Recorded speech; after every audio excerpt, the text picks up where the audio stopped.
Assalamualaikum warahmatullahi wabarakatuh. Perkenalkan, nama saya Muhammad Ihsan Idras dari STIT PJR Pasuruan, Prodi PAI 2018. Di sini saya akan memenuhi tugas akhir semester dari dosen pengampu Bapak Miftahul Nur MPD, yang mata kuliahnya adalah perencanaan dan desain pembelajaran PAI. Di sini saya akan menjelaskan tentang metode eksperimen. Apa itu metode eksperimen?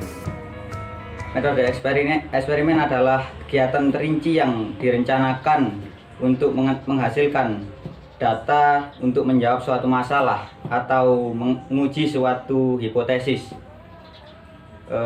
Suatu eksperimen akan berhasil jika variabel yang dimanipulasi dan jenis respon yang diharapkan. Pengertian dari metode eksperimen ini sendiri adalah, menurut Jamara, adalah cara penyajian pelajaran di mana siswa melakukan percobaan dengan mengalami sendiri sesuatu yang dipelajari. Dengan proses belajar mengajar dengan metode eksperimen, siswa diberi kesempatan untuk mengalami sendiri atau melakukan sendiri, mengikuti suatu proses, mengamati suatu objek, keadaan, atau proses sesuatu. Dengan demikian, siswa dituntut untuk mengalami sendiri, mencari kebenaran atau mencoba mencari suatu hukum atau dalil, dan menarik kesimpulan dari proses yang dialaminya itu.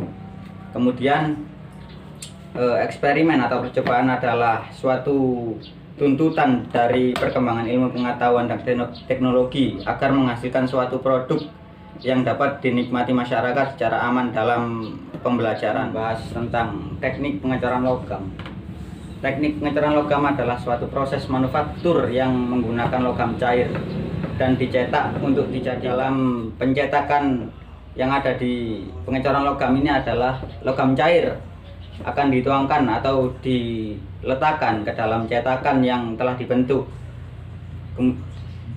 yang memiliki rongga cetak sesuai dengan bentuk yang atau desain yang kita inginkan.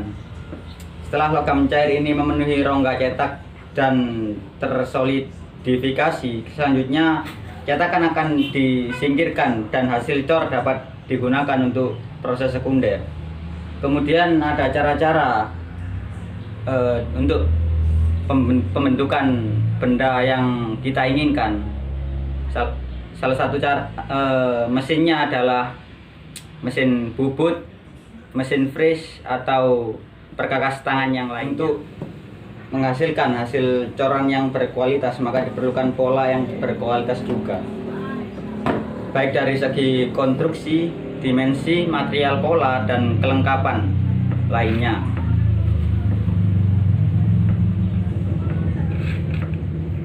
Pola digunakan untuk memproduksi cetakan pada umumnya.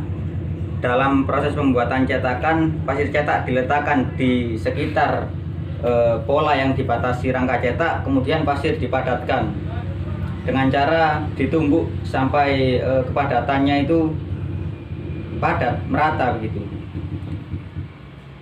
Kemudian terdapat kasus pada cetakan yang mengeras atau menjadi padat sendiri karena reaksi kimia.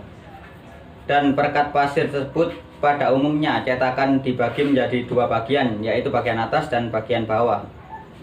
Sehingga setelah pembuatan cetakan selesai, pola akan dicabut dengan mudah dari cetakan. Ini dibuat secara terpisah dari cetakan. Dalam kasus ini, inti dibuat dari pasir kuarsa yang dicampur dengan air kaca.